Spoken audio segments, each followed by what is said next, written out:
I'm hoping that you'll come away from this session with a huge improvement to your selling skills with sophisticated decision makers by understanding how they think, what's important to them, and how to have more consultative and less transactional discussions throughout the sales process. I'm going to try to enlighten you a little bit about what top of mind issues exist with corporate clients, especially in this pandemic environment.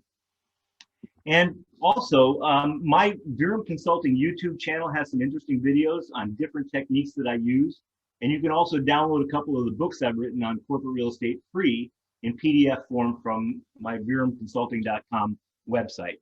But let's talk about the approach.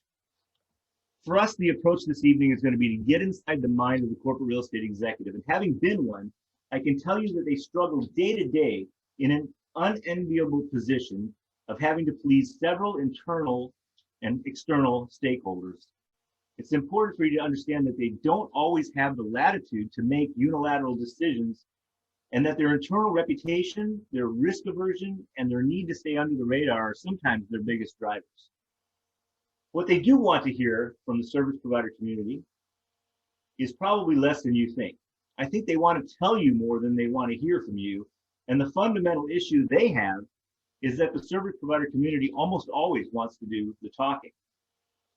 I've had two brokers tell me their planned strategy for winning business. This was when I was a corporate real estate leader with Ameriprise Financial. One of them said, man, I'm going to impress the hell out of her with my history of deal making, success, and the fact that I've saved my clients millions of dollars. And I guarantee she'll be so impressed she'll hire me for this deal and every other deal in this market. Another broker told me, I'm going to tell him about a problem he doesn't even know he has, and I'm going to solve it for him and make him a hero. And both brokers failed. For most corporate real estate leaders, the deal and deal success doesn't really impress. That particular broker lost the opportunity because they went into the meeting talking about themselves, their company. They presented a boatload of statistics and gave a high pressure, sign the contract now style sales pitch. Wrong move. The second broker lost the business because I was actually the target of his approach. And I told him, look, I already know what keeps me up at night. I want help solving my existing problems. I don't want you to come in here and tell me about a new one. I don't care if you can solve it or not. I'm not adding an additional problem to my list of problems. And you didn't even ask me about my existing challenges. So what exactly are you here for? And again, wrong move. So I want you to understand the factors that influence these decisions and how service providers are selected and why, and also why they're not selected. I want you to elevate your discussions with prospective clients beyond the deal, and you can use that even when you're talking to other service providers that you may end up working with and partnering with, because oftentimes corporate clients will already have a national or international agreement with a large provider like a CBRE or a CNW or JLL.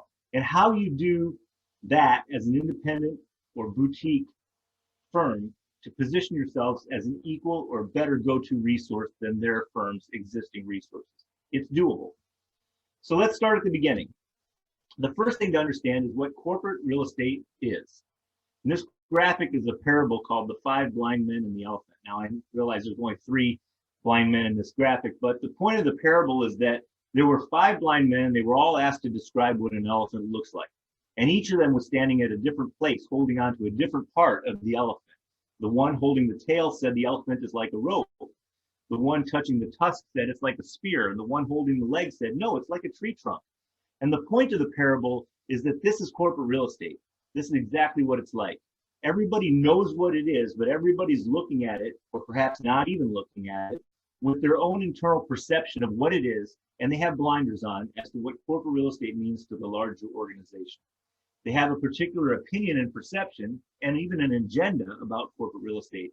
The CFO will have a different perception than the operations manager or the legal department or IT or HR. And the corporate real estate leader is actually stuck in the middle.